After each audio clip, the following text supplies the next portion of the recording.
Je m'appelle Moussa Sangaré.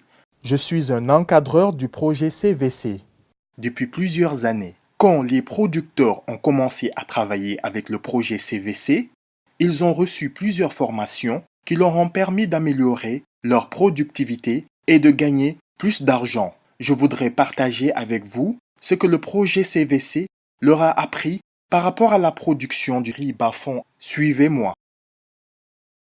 Pour produire le riz bas-fond en suffisance avec moins de peine, certaines pratiques sont indispensables. Et la toute première chose à faire est la préparation du sol. Le labour peut se faire à la main avec le tracteur, la charrue ou le motoculteur. Après le labour, il faut procéder au nivellement du sol à sec. Dès que vous finissez d'aplanir votre champ, il faut passer à la préparation de la semence. Mais avant d'amener les graines de semence au champ, il faut faire un tri et prendre les bonnes graines. Ce tri se fait en trempant les graines de semence dans de l'eau pour ensuite prendre les graines qui sont allées se poser au fond du récipient dans lequel vous avez trempé la semence. Toutes les graines qui flotteront sur l'eau sont donc considérées comme de mauvaise qualité et alors sont écartées. Après la préparation de la semence, il faut procéder au semis. Il se fait en ligne et en poquet avec corde. Mettez 3 à 4 graines de riz par poquet, soit 20 à 25 kg par hectare. Il faut mettre un écartement de 25 cm entre les poquets et les lignes pour permettre de faire un sarclage croisé. Lorsque le moment sera venu, le semis peut se faire à la main comme au semoir.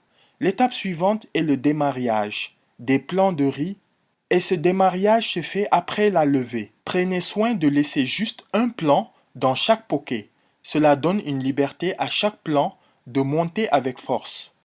Pour faciliter le talage et la montée des plants, une des étapes importantes est les entretiens culturaux. Le sarclage. Le premier sarclage se fait 8 à 14 jours après le lever.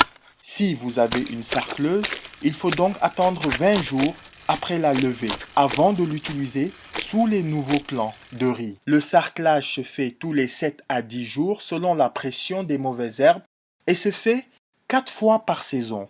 Une humidité suffisante est nécessaire pour faire un sarclage croisé. L'étape suivante est la fertilisation qui se fait de deux manières. L'application du fumier et de l'engrais. Il faut noter que pour un hectare de riz, vous devez appliquer 5 à 10 tonnes de fumier au compost bien décomposé. Cet épandage se fait tout juste après le labour pour permettre au compost d'être enfui à travers le labour.